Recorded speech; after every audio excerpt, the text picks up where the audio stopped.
Hola a todos y todas. Bienvenidos y bienvenidas. Hoy trataremos el tema relacionado con plantas medicinales y remedios caseros, en el desarrollo del curso del proyecto Vacunando la Infodemia. Quien les habla, Kelly Guzmán, mucho gusto. Soy estudiante de farmacia de la Universidad Nacional de Colombia y estaré entrevistando a Jesús Arias, egresado del programa de farmacia de la Universidad Nacional de Colombia, quien nos hablará sobre este tema. Bienvenido, Jesús. Gracias, Kelly, por esa bienvenida. Gracias también por permitirme estar en este proyecto y poder compartir con ustedes acerca de este tema tan importante. Ok, gracias. Antes de comenzar, quiero que piensen en una idea común que a veces tenemos frente a los remedios caseros, las plantas medicinales, que es, si no me hace bien, tampoco me hace mal. Entonces, para que vayamos como reflexionando a lo largo de la entrevista y al final podamos sacar nuestras propias conclusiones. Bueno, iniciemos. ¿Podrías, por favor, Jesús, hacernos una pequeña introducción acerca del tema de las plantas medicinales y de los remedios caseros? Claro que sí. Mira, los remedios caseros han estado en nuestra cultura desde siempre. En relación a Colombia, nuestros antepasados, los indígenas, ellos utilizaban mucho las plantas. De hecho, quizás son los que más conocen acerca de este tema.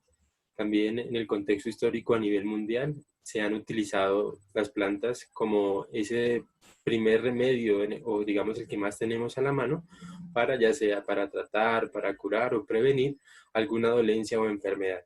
Entonces, en ese contexto también nosotros en nuestras casas quizá tenemos algún solar, tenemos alguna planta, tenemos en la cocina algún remedio también que podemos utilizar. Entonces, está en el día a día en nosotros. Entonces, de ahí la importancia de este tema para nuestro diario vivir. Ok. Y dime, ¿conoces algún tipo de clasificación de plantas medicinales o remedios caseros?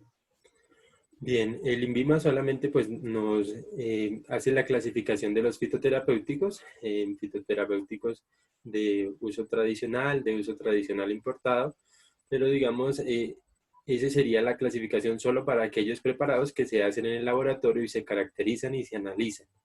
Ya digamos en relación a los remedios caseros, pues no tenemos una clasificación así muy específica, pero sí podemos, digamos, decir que están, digamos, divididos de acuerdo al método que utilicemos, ya sea una infusión, una decocción, ya sea un té. Entonces, digamos, eso nos permitiría clasificarlos, pero no existe, no es una clasificación, digamos, estandarizada por legislación, sino más bien lo hacemos de forma práctica para mirar cuál sería, digamos, el tipo de extracción que se obtiene en esos preparados. Pero principalmente, digamos, los remedios caseros son muy estándar la extracción, ¿no? Ponemos agua a calentar, allí ponemos la planta, la dejamos unos minutos y listo. Ese es, digamos, el contexto que nosotros más utilizamos. Sí, ok. Bueno, frente a esos postulados comunes como de que no importa cuántas me tome o que las plantas no me producen daños porque como son naturales, no me van a hacer ningún daño en el organismo o que de verdad son inocuos o lo que decíamos al inicio de que si no me hace bien, pues tampoco me hace mal. ¿Qué nos puedes decir al respecto? Perfecto, ese es el postulado principal que vamos a tener en cuenta en este momento, ¿no? Como, digamos, lo natural es siempre lo mejor, es lo primero que escuchamos y estamos totalmente de acuerdo. ¿Sí? Lo natural Sí. es lo mejor para nosotros. Pero segundo, ya con los dos postulados no estamos tan de acuerdo. Porque voy a poner dos ejemplos. Digamos, cuando vamos de paseo al campo, entonces vemos alguna planta, algún árbol con unas fruticas y decimos de pronto es una frutica de color negro, rojo, y entonces uno dice, se ve como rico, ¿no? ¿Será que me la puedo comer? Voy a, entonces, comámonosla. Entonces ya uno como que la duda, ¿no? Uno piensa y dice, no, de pronto no lo voy a hacer porque puede ser que venenoso o que me haga daño. Eso es lo que uno piensa. Ahora, el otro ejemplo es ortiga. No sé cuántos hemos tenido la oportunidad de conocerla y tener contacto con ella, ¿no? A los niños, hay algunos niños ¿qué pasa, Kelly? ¿Qué pasa cuando uno toca la ortiga? Pues te sale una roncha pero terrible y eso pica. Uy. Entonces, y uno dice, pero si es la planta, está allí, ella está quietica, y uno simplemente va y la toca y ya pasa de esa forma. Entonces, de allí la importancia de que las plantas generan esos, bueno, se llaman metabolitos, que sirven de protección para ellos, pero para nosotros nos pueden hacer algunos daños en salud. También, entonces, el tercer postulado es que usted puede tomar la cantidad que sea y eso le hace bien, y si no le hace bien, no le hace mal tampoco.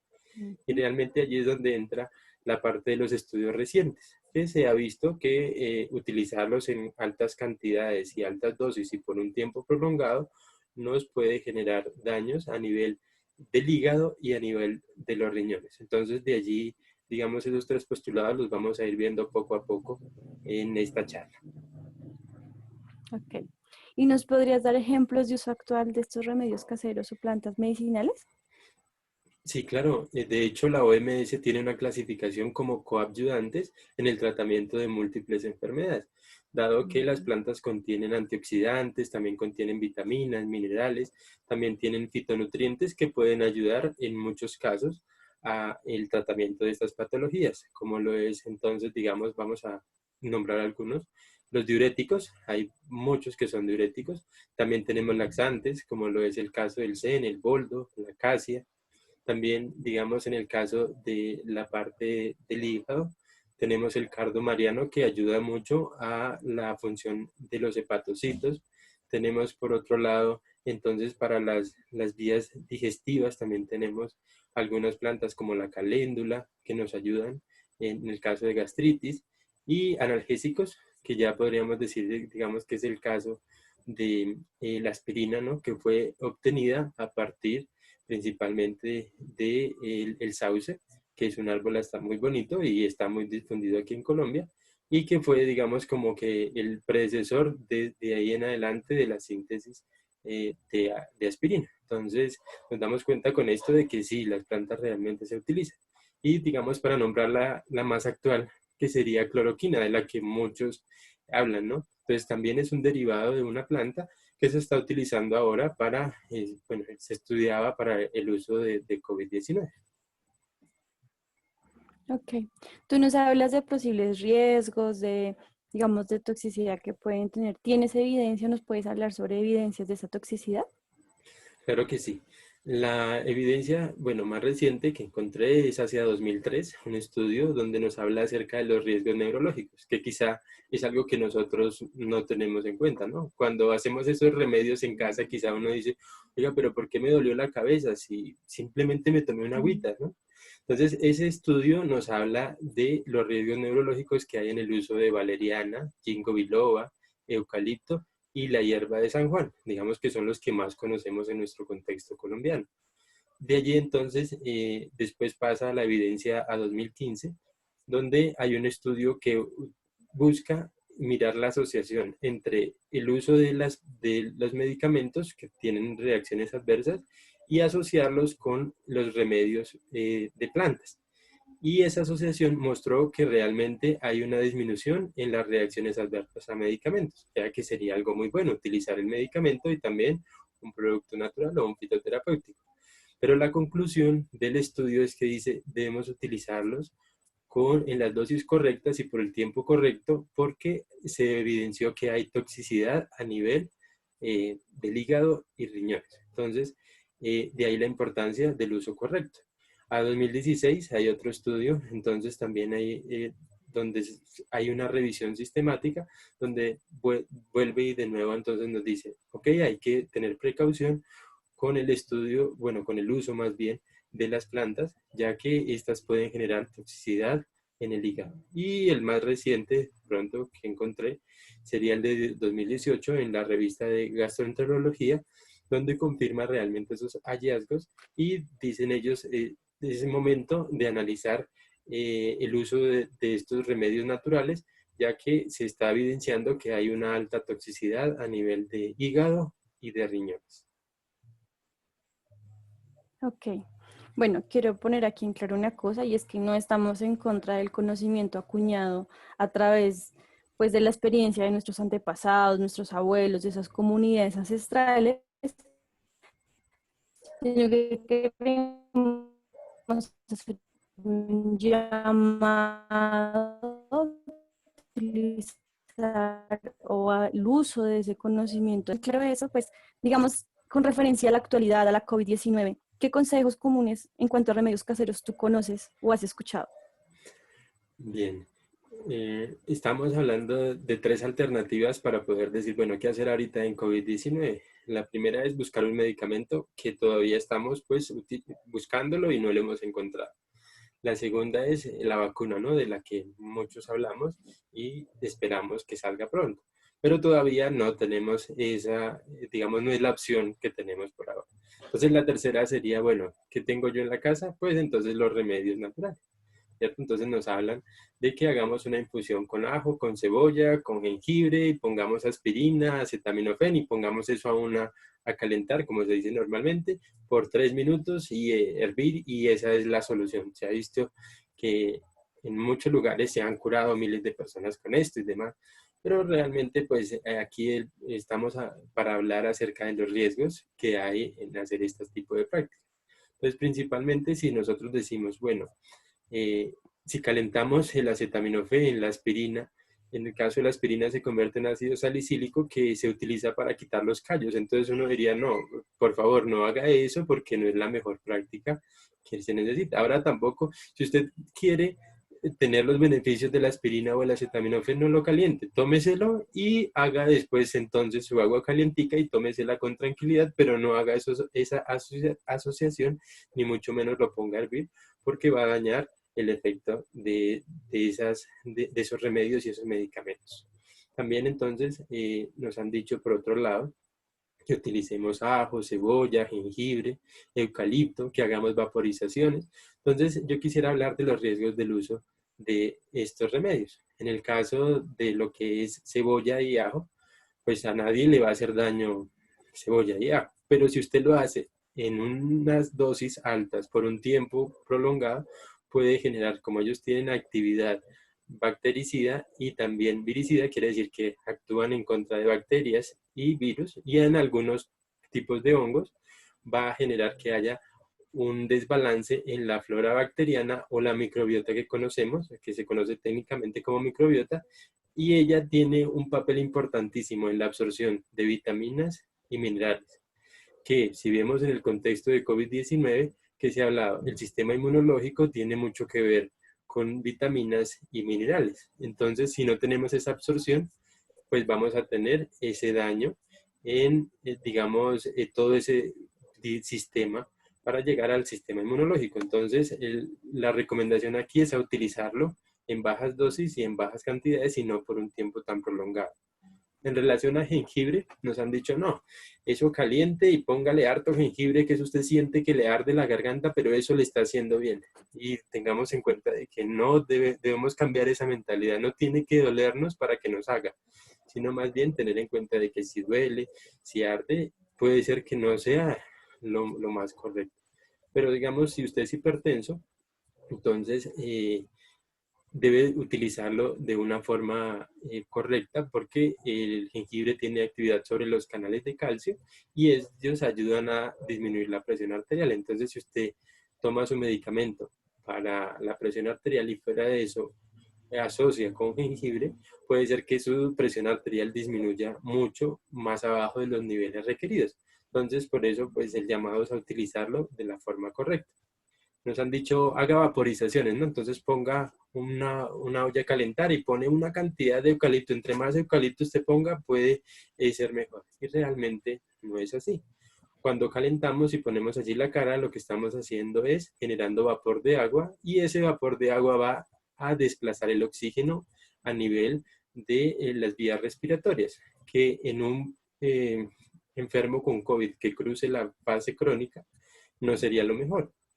¿Por qué? Porque pues ahí en esa fase se necesitaría la respiración para el enfermo. Entonces, por favor, no hagamos estas prácticas de esa forma. Y además, si ponemos eucalipto a muy altas concentraciones, vamos a generar que sea irritante y puede irritarnos la mucosa de las vías respiratorias y también sería un riesgo para una contaminación bacteriana. Entonces, digamos, allí sería, hasta aquí sería, digamos así, el contexto grande de los remedios que caseros que hemos escuchado comúnmente. Ok, bueno, quiero dejar en claro algo y es como que esa microbiota es como la flora intestinal, son como unos microorganismos que tenemos, digamos, en el intestino que nos ayudan a captar esos vitaminas o minerales como nos explicaba Jesús. Correcto, ok. Pero bueno, pero yo también he escuchado otras plantas y es moringa y matarratón. ¿Tú qué nos puedes decir acerca de ellas? Bien, perfecto. En el contexto colombiano han sido bastante utilizadas. Digamos, revisando la evidencia acerca de las propiedades que tienen, en relación a moringa, encontramos que se le atribuye efecto analgésico, también tiene vitaminas como la vitamina A, la vitamina C, tiene minerales muy rica en calcio, también tiene actividades antiinflamatorias, pero digamos en el contexto de decir que sea la cura para COVID-19 no lo es. ¿Sí? Digamos, podemos utilizarla, podemos, digamos, como decir, bueno, yo me siento mejor para utilizarla y cuando hago la infusión y me la tomo, pues me siento más tranquilo, no sé qué, pues hágalo normalmente, pero no es la cura para COVID-19. En relación a matarratón, también hicimos la revisión y entonces pues encontramos que se utiliza en dengue, fue el estudio que se hizo aquí en Colombia, pero también un estudio que realizó la Universidad Nacional, entonces en la toxicidad subaguda de 24 días utilizándolo, se dio cuenta de que digamos, puede causar toxicidad a nivel del hígado en ese tiempo prolongado. Porque eso es uno, digamos, de los desafíos que tenemos en el uso de plantas, que no sabemos la dosis, no sabemos cuál es el metabolito que hace esa actividad y es muy difícil rastrear realmente cuál es el que hace esa actividad. Entonces, puede ser uno, pueden ser muchos o puede ser ninguno. Entonces, de ahí la importancia de ver esa toxicidad durante ese tiempo. Y en 24 días se observó que puede llegar a tener daño a nivel hepático. Entonces, la recomendación en relación a moringa y matarratones, que no son la cura para COVID-19, pero sí lo podemos utilizar. Usted puede coger dos hojitas, bueno, ellos vienen como en ramitas, ¿no? Es la forma en la que ellos están. Tome dos ramitas, le ponga en 500 mililitros de agua, hace la cocción, la decocción, lo que usted, o la infusión que usted va a hacer, y se toma 1 o 2 tazas por día, calientico si es como usted lo prefiere, pero entonces no lo haga más allá de 15 días porque después de ese momento entonces la acumulación de estos metabolitos puede generar toxicidad en el hígado o en los riñones, pero puede hacerlo en ese contexto. Entonces, digamos, la recomendación es a utilizarlo en la dosis correcta, pequeñas cantidades, no hacerlo por un tiempo prolongado y también monitorear si usted siente dolor de cabeza, si siente que le arde la garganta, entonces pues descontinúe. Si le da gastritis, entonces también por favor descontinúelo y no lo utilice por más tiempo. Ok. Yo te quería hacer otra pregunta y es que uno escucha que la gente dice como, no, mira, es que eso solo hacen estudios en vacunas, solo hacen estudios en esos medicamentos que son químicos y que me hacen daño y que eso es re caro, o sea, eso es un negocio. Uno escucha que la gente dice eso. Yo te quería preguntar, ¿de pronto hay algún estudio en plantas, o sea, de las que uno tiene ahí en el solar, como tú decías? Claro que sí. Agosto de 2000, bueno, en agosto de este año, en 2020, nos muestra un estudio de que se están utilizando 12 plantas. Bueno, eso sí en el contexto chino, porque pues ellos nos llevan un poco la delantera en toda la parte de los estudios. Además, eso es algo importante que quisiera resaltar, que los chinos utilizan mucho las especias y los remedios naturales. Quizá en su cultura son más rígidos que nosotros. Entonces ellos lo que hicieron, bueno, entonces vamos a utilizar ese estudio y lo vamos a llevar a plantas. Entonces se ha estado estudiando 12 plantas donde hay algunos resultados promisorios acerca de ello, donde se mira los efectos de los metabolitos antioxidantes, también los fitonutrientes y se está llevando a cabo esos estudios también en otras partes del mundo. Argelia, España, también encontré otros estudios donde ellos utilizan también las plantas que están a su disposición y las están analizando y por el momento tienen unos efectos muy buenos y promisorios, pero ellos, digamos, al final de sus estudios, entonces nos dicen, hay unos inconvenientes. Entonces, la extracción, el método de extracción, dicen, bueno, yo necesito saber qué es el metabolito que está haciendo la actividad, y entonces en esos métodos de extracción quizás son bastante largos. También se dice que la actividad se vio a altas concentraciones de los extractos y vieron algunas limitantes. Entonces, la primera era la especificación de acción.